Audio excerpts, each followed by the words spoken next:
When did your partner realize they had you all wrong? I paid all the rent and did all the chores, and my boyfriend still pre-peeled bananas for me because he thought the peels were too tricky for women. Roy came from a traditional man as leader, woman as dumb household, and always looked at me like I was an incapable bimbo who sat around all day just looking pretty. He'd regularly work the microwave for me because I couldn't possibly know how to, and checked my gas tank every day to make sure I didn't forget to top my car up. While out of the house, he'd call me every hour to make sure I didn't accidentally burn the house down. Last month, Roy got invited to TwitchCon as a rising streamer with his 50 followers. He spent weeks explaining to me what a convention was. It's like a big meeting with lots of people. You'll need to stay close to me so you don't get lost, okay? He actually packed fruit shoots in my purse instead of water like I asked. At the event, he introduced me to every single person the same way. This is my girlfriend. She doesn't understand anything, but she's here. Not my name, not once. When another streamer asked what I did, Roy laughed and rubbed my back. She's working on finding herself. Aren't you, babe? I nodded and smiled. Not the least bit surprised Roy didn't remember me telling him about my skincare brand taking off. During a panel about monetization, I quietly mentioned affiliate marketing. Roy actually shushed me. In front of 200 people. Sorry guys, she watches a lot of YouTube. She thinks she knows about this stuff. The panel host looked uncomfortable. Roy continued. It's cute though. She tries so hard to understand my work. Don't you, sweetie? At the after party, a group was discussing algorithm changes. I started to comment on engagement metrics when Roy interrupted. Babe, why don't you go get us drinks? This is pretty complicated stuff. Too many numbers. He handed me his credit card like I was a child. Remember, beer for me. Something pink and sparkly for you. Ask the bartender for something sweet, okay? While waiting at the bar, I heard him at the table. She means well, but honestly, trying to explain streaming to her is like teaching my dog calculus. Yesterday she asked me what a subscriber was. We've been dating 2 years. They laughed. But hey, she's hot and she supports my dream. Even if she doesn't understand it. She thinks I'm like a TV star or something. When his friend asked how we split bills, Roy got serious. I handle all the finances. She tried to help once but accidentally paid our rent twice. Can't trust her with important stuff. I even have to write her grocery list with pictures or she'll come back with just candy. Last week she cried because she couldn't figure out how to use the can opener. His friend mentioned his girlfriend was stressed about her period. Roy jumped in. Oh man, my girlfriend turns into a complete baby. I have to track her cycle on my phone because she can't figure out the apps. She doesn't even understand how tampons work properly. I have to buy them for her because she gets confused by all the sizes. I came back with the drinks. Roy took his beer and patted the seat next to him. Come sit, babe. We're talking about grown-up stuff, but you can listen. That's when a woman at the next table turned around, eyes wide. Oh my god, are you the founder of Glow Beauty? Roy laughed so hard he spit out his beer. Her? No. She doesn't even have a job. You're confused. The woman stood up, pulling out her phone. No, you're literally on my bathroom counter. I use your vitamin C serum every day. You're the CEO who just got featured in a magazine. She showed her phone to the table. My face next to the headline, 25-year-old builds $1 million skincare brand. My boyfriend snapped his head around. You do what? I stared at him. I take everything back, babe. Please. I stared at him, wondering if I should humiliate him here, or wait just a little longer. The silence stretched out while everyone at the table stared at the phone screen showing my face next to that headline. I counted to 10 in my head, watching Roy's mouth open and close like a fish trying to breathe. Then I put on my sweetest smile and pushed my chair back from the table. I need to use the bathroom. The woman who'd recognized me caught my eye as I walked past her table and she mouthed the word sorry, with this guilty look on her face. I gave her a quick thumbs up behind my back where Roy couldn't see it. The bathroom was down a long hallway past the main bar area and I could feel eyes on me the whole way there. Word was already spreading through the crowd about what just happened. Inside the bathroom, I locked myself in a stall and pulled out my phone to text Rhonda a quick update about the whole thing blowing up at the after party. My phone started ringing before I even finished typing. Rhonda had been waiting for this moment just as long as I had. Maybe longer since she'd watched Roy talk down to me at every company event we'd ever invited him to. Stay calm and think about your next move, she said after I gave her the quick version. You've got all the power here now. She was right, of course. I splashed cold water on my face and checked my makeup in the mirror before heading back out. The walk back to the table felt different this time. People were looking at me with recognition instead of just seeing Roy's arm candy. When I got back to the table, Roy had already shifted into full damage control mode with his friends. He was leaning forward with his hands spread out on the table, talking fast. She must have been keeping this whole thing secret to test if I really loved her for who she is, he was saying. His friends looked super uncomfortable, shifting in their seats and avoiding eye contact with each other. One guy was picking at the label on his beer bottle while another kept checking his phone like he wanted to be anywhere else. I sat back down in my chair and folded my hands on the table. I've been running Glow Beauty for 3 years, I said calmly. Started it 6 months after we started dating, and yes, I've been paying our rent with the profits from my company this whole time. Roy's face went through about 6 different shades of red, while his friends exchanged these meaningful looks across the table. The guy with the beer bottle actually scooted his chair back a little bit like he wanted to create distance from the whole situation. One of his friends, the one who'd been checking his phone, finally looked up and asked why I never mentioned it if it was such a big deal. I pulled out my phone and started scrolling through my text messages with Roy. Every time I tried to talk about work, he'd pat my head and change the subject. I explained, turning the screen so they could see. There were screenshots of me telling Roy about new product launches and him responding with, "That's nice, sweetie," followed by gaming memes. One text from 3 months ago showed me telling him about a major retail opportunity and him sending back a gif of a cartoon character playing video games. Roy reached across the table trying to grab my hand, but I pulled back before he could touch me. "We need to talk about this privately," I said. His friends suddenly remembered they had other places to be, mumbling about early panels tomorrow and needing to check out other parties. Within 2 minutes, they'd all cleared out and we were alone at the table. The woman who'd recognized me gave me an encouraging nod from across the room where she was sitting with her own group. Roy immediately launched into this whole speech about how hurt he was that I'd lied to him for so long. "You made me look like an idiot in front of everyone," he said, trying to flip the whole thing around so I was the bad guy. I reminded him that just 5 minutes ago he was telling his friends I couldn't figure out how to use a can opener. He waved his hand dismissively and said he was just joking around, that his friends knew he didn't really mean it. "I'm done with this relationship," I told him. "I'll be moving out tomorrow." His whole body went rigid and he started panicking, making all these promises about how he'd change and how he really did respect successful women. "My mom is super successful too," he added desperately, even though I knew for a fact his mom hadn't worked a day in the last 20 years. The convention weekend kept going after that scene at the after-party, and word spread through the attendees faster than any viral tweet. The next morning at the coffee stand, 3 different female streamers came up to me while I was waiting for my latte. Each one had their own story about boyfriends who treated them like idiots, even though they were the ones actually making money from streaming. One girl showed me her analytics showing she had 10 times more followers than her boyfriend, but he still explained streaming basics to her every day. Another told me her boyfriend took credit for her channel growth at every opportunity. Throughout the day, more women approached me at panels and in the vendor hall, sharing stories about partners who couldn't handle their success. Meanwhile, my phone kept buzzing nonstop with texts from Roy. First came the apologies, these long messages about how sorry he was, and how he'd never meant to make me feel small. Then came the accusations that I'd humiliated him on purpose, that I'd planned the whole reveal to embarrass him in front of his friends. Then he started demanding that I take down any social media posts about my company because it was making him look bad. The funny thing was, I hadn't posted anything yet, but his paranoia was showing through every message. He even sent me screenshots of his Twitter mentions where people were calling him out, like somehow that was my fault too. Sunday night when I got back to our apartment, the smell of roses hit me before I even opened the door. Roy had bought 3 dozen red roses and put them in every vase we owned, plus some coffee mugs. The whole place was spotless for the first time since we'd moved in together. He'd even mopped the floors and cleaned the bathroom, tasks he'd always said were too complicated for him to learn properly. Dinner was already on the table with candles lit and soft music playing from his gaming speakers. He pulled out my chair and poured wine into the fancy glasses we never used. "We need to talk about our future together now that we're both successful," he said, sitting across from me with this hopeful look on his face. I didn't touch the food and started packing my stuff instead, grabbing boxes from the closet while he followed me from room to room. He kept talking about how he'd been my biggest supporter all along, how his stable presence let me focus on building my business. "I gave you the security you needed to take risks," he said while I wrapped my coffee mugs in newspaper. He actually tried to take credit for my success, saying his gaming career inspired me to start my own business. I reminded him that I'd been paying all our bills for 2 years, but he just waved that away like it was a minor detail. The next morning, Rhonda showed up with her boyfriend and a rental truck while Roy was in the middle of streaming. He tried to keep talking to his viewers about some new game while we carried boxes past his computer setup. His chat kept asking what was happening in the background, and he had to mute his mic every few minutes to beg me to wait until after his stream. We just kept loading boxes while he struggled to maintain his fake, cheerful streaming voice. My phone rang while I was packing up the bathroom and Roy's mom's name popped up on the screen. Diane launched straight into this lecture about loyalty and supporting your man through tough times. "Roy tells me you're leaving him right when you got successful," she said, her voice sharp with disapproval. She went on about how relationships require sacrifice and compromise, clearly not understanding what had actually been happening for the past 2 years.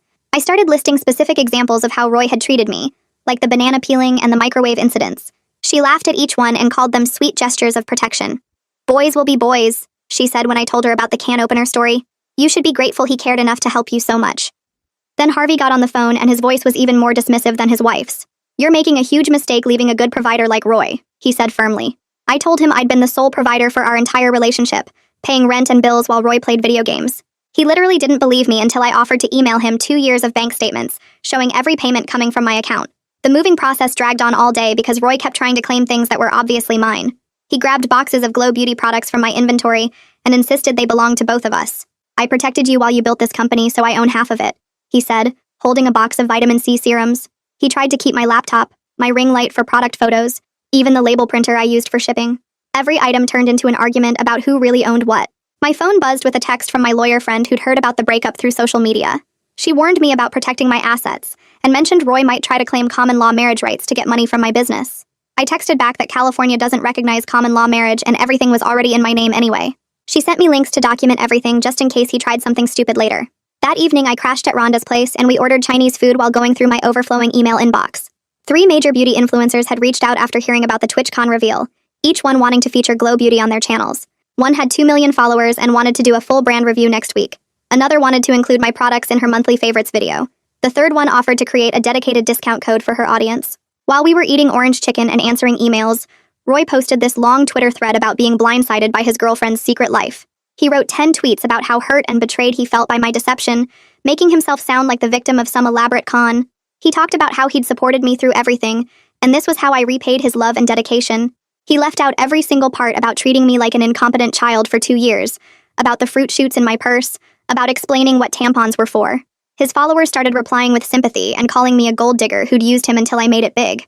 The whole thread was this masterpiece of selective memory and creative storytelling that made him look like a devoted boyfriend who'd been played by a manipulative woman. Within minutes, the replies started flooding in, and they were brutal. Women started posting screenshots of Roy sliding into their DMs while we were together, messages where he called me slow and said I'd never notice if he cheated. One girl posted a whole conversation where Roy told her I was too dumb to check his phone and offered to meet up after I went to bed. Another woman shared texts where he complained about having to explain everything to me twice and said he was looking for someone smarter. The screenshots kept coming, and each one showed Roy talking about me like I was some kind of pet he kept around for looks. Rhonda read them out loud while I scrolled through my business emails, and we both kept shaking our heads at how many women he'd been messaging. My phone buzzed with a new email from someone named Tristan Pike at a major beauty retailer, and my heart started racing when I saw the subject line about a distribution opportunity. He wanted to discuss carrying Glow Beauty products in their 200 stores nationwide and mentioned potential orders in the mid-6 figures. This was the chance I'd been working toward for 3 years, the kind of deal that would change everything for my company. I called him back right away and he answered on the first ring, treating me like the CEO I actually was instead of some confused child. We scheduled a meeting for the next day at an upscale restaurant downtown to discuss terms, and I could barely contain my excitement. The next morning, I put on my best business outfit and drove to the restaurant where Tristan was already waiting with a folder full of contracts and projections. He stood up when I arrived and shook my hand firmly, asking smart questions about my supply chain and manufacturing capacity. We went through spreadsheets over appetizers, and he never once talked down to me or explained basic business concepts like I was 5 years old. The contrast between this professional respect and Roy's treatment hit me so hard that I actually teared up while cutting into my salmon. Tristan pretended not to notice and kept talking about shelf placement and marketing support while I pulled myself together. We shook hands on a preliminary deal worth $800,000, and I walked out of that restaurant feeling like a real business owner for the first time. 3 days later, Rhonda texted me that Roy was downstairs with security, trying to get up to her apartment with what looked like a poster board. Security wouldn't let him pass the lobby, but he stood there for an hour holding up this printed PowerPoint presentation toward the security cameras. He started texting me photos of his slides, which included a pie chart of his projected emotional growth over the next 6 months. One slide had a graph showing his respect for women increasing by 20% each quarter. Another slide listed 10 reasons we should get back together with clip art hearts next to each bullet point. The final slide was a photo of us from last year with the words, "Power Couple," written in Comic Sans font across the top. I deleted the text without responding and went back to answering emails from beauty influencers wanting to review my products. A journalist from a major business magazine reached out that same week about doing a feature on young female founders in the beauty industry. She'd heard about my story through the business community and wanted to interview me about building Glow Beauty from scratch. I agreed, but told her I wanted to focus on the business journey rather than any personal drama or relationship stuff. We met at a coffee shop near my office, and she asked thoughtful questions about product development and customer acquisition. When she asked about challenges I'd faced as a young female founder, I mentioned being underestimated constantly without naming names. She pressed for specific examples, so I told her about the TwitchCon panel incident, where I was shushed in front of 200 people. I didn't say Roy's name, but anyone who was there would know exactly who I meant. She took notes rapidly and asked follow-up questions about how that kind of treatment affected my business decisions. Meanwhile, Roy's streaming numbers started climbing from all the drama and attention. He went from 50 followers to almost 200 in a week, and started calling himself a relationship coach on his channel. He'd stream for hours giving advice to his mostly male audience about how to spot deceptive women and protect themselves from gold diggers. Rhonda watched one of his streams and texted me clips where he was explaining red flags like women who were too smart or successful. He actually made a whole presentation about how successful women were usually hiding something and couldn't be trusted. His viewers ate it up and started donating money while sharing their own stories about evil ex-girlfriends. I spent that week looking at apartments and finally found a beautiful one-bedroom in Pacific Heights with huge windows and hardwood floors. The property manager recognized me when I walked in and started gushing about how she used my vitamin C serum every morning. I signed the lease using my business credit for the first time, and she offered to put Glow Beauty samples in all the resident welcome packages. The apartment had a real home office with built-in shelves where I could run meetings without pretending to be confused by technology. I moved in the following weekend and set up my desk facing the window with a view of the whole city. My first all-hands meeting from the new office felt incredible, with my team finally seeing my real personality after meeting Roy at last year's holiday party. They joked about how different I seemed, and one person mentioned they'd wondered why I always acted so confused about basic business concepts when Roy was around. We laughed about it, but I could tell they were relieved to see the real me running things. 2 weeks after moving in, I got an email from Roy with the subject line, "Business Proposal Confidential." He'd attached a formal contract suggesting we become a power couple brand where he'd stream using my products for his audience. The contract gave him 50% of any joint ventures, even though he was only bringing 200 followers to the table. He'd included projections showing how his gaming audience would definitely buy skincare products if he recommended them. The final page had a section about image rights where he'd own half of any content we created together, including my product photos from before we met. I sent the contract straight to my lawyer friend, who texted back 3 laughing emojis and said she'd frame it as an example of delusional thinking. The next morning, my phone started buzzing nonstop with notifications from Instagram and LinkedIn and Twitter all at once. The magazine article had dropped online overnight, and the quote about building an empire while my boyfriend thought I couldn't work a microwave had gone viral in business circles. My DMs filled up with messages from other female founders sharing their own stories about partners who underestimated them.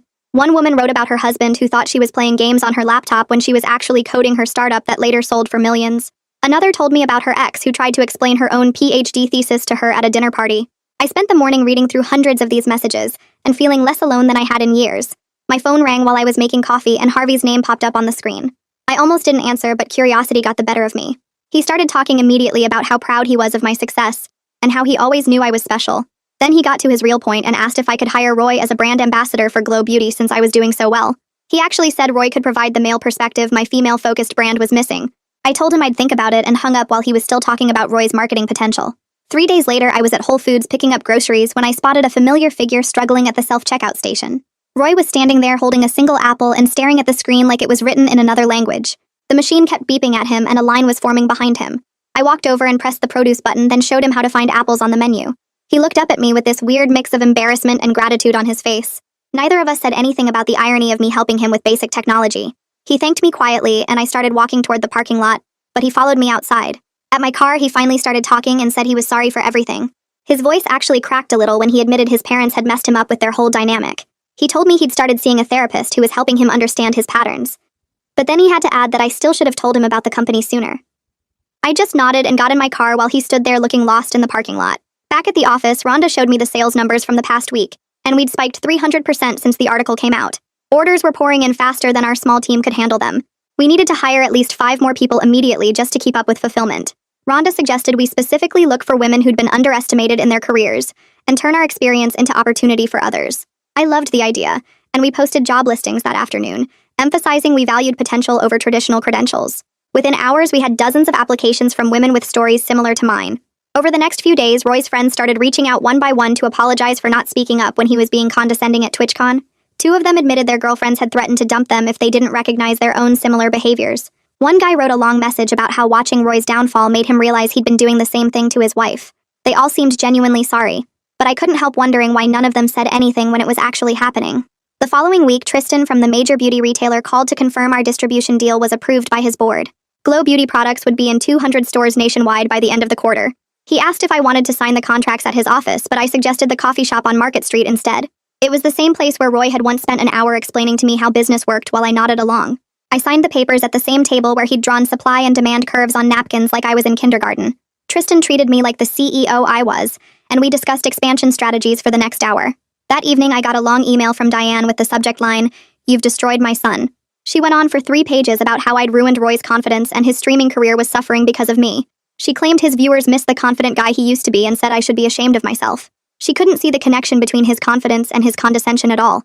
According to her, I was just a vindictive woman who couldn't handle a strong man. I forwarded it to my lawyer just in case, then deleted it without responding. The next day, I sat down to write a blog post for the Glow Beauty website about imposter syndrome and how sometimes the biggest obstacle to success is the people closest to you. I kept it general without naming anyone, but wrote about how being constantly underestimated can actually make you doubt yourself even when you're succeeding. Within hours of posting, it became our most shared content ever, with thousands of women commenting their own experiences. Meanwhile, I heard through mutual friends that Roy had pivoted his streaming content to self-improvement and was actually reading books about unconscious bias on stream.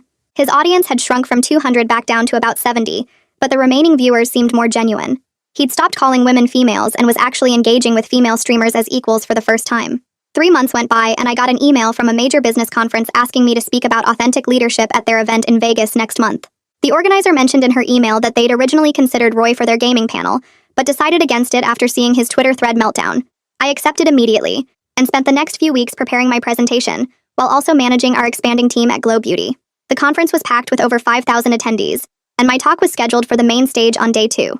I walked out to face the huge audience wearing my favorite blazer, and started talking about building a company, while being systematically underestimated by the person closest to me. People were taking notes and nodding along as I shared specific examples without naming Roy directly, though anyone who'd seen the viral article would know exactly who I meant. After my talk, a venture capitalist named Sarah Chen approached me backstage and handed me her business card while telling me she'd been following my story since the magazine feature. She wanted to discuss potential funding for Glow Beauty's international expansion, and suggested we meet for lunch the next day to go over details. That evening, my phone buzzed with a text from Roy congratulating me on the conference talk, which he'd apparently watched online. He said he was proud of me with no buts or qualifiers attached, which was literally the first time he'd ever said anything supportive about my work, without adding some kind of dig. It felt weird, but also like some kind of closure after everything that had happened between us. 6 months passed, and Glow Beauty hit $10 million in revenue, which meant we qualified for the Forbes 30 Under 30 list that I'd been secretly hoping for since starting the company. The photo shoot happened in our new office space, which had an entire wall displaying our product line and absolutely zero video game posters anywhere. I hired a full executive team, including a CFO named Margaret, who laughed out loud when I told her during the interview that my ex used to think I couldn't handle our rent payments. She shared her own story about a husband who'd hidden her acceptance letter to business school because he thought she'd get overwhelmed by the coursework. Our head of marketing came from a major beauty brand, and our operations director had built supply chains for 3 other startups before joining us. Through mutual friends, I heard Roy was doing better and had started dating someone his own age who apparently called him out whenever he said something stupid. He'd recently posted on Instagram about respecting his girlfriend's PhD studies in biochemistry and how much he was learning from her research. The post had zero condescending language, and he'd actually used her full name and title when mentioning her work, which was a huge improvement from how he used to introduce me as just my girlfriend. Our company's 1-year retail anniversary arrived, and Tristan organized a huge party at a hotel ballroom with all our retail partners and team members attending. I stood at the podium looking out at 200 people who'd helped make Glow Beauty successful and gave a speech thanking everyone who'd believed in me from the start. I also thanked the people who hadn't believed in me because their doubt had pushed me to work harder and prove them wrong, though I wouldn't recommend that path to anyone else. The crowd applauded, and Rhonda raised her champagne glass from the front row with tears in her eyes. Life had gotten genuinely good over the past year, with the company growing faster than we'd ever imagined, and a new relationship with someone who treated me like an actual equal partner.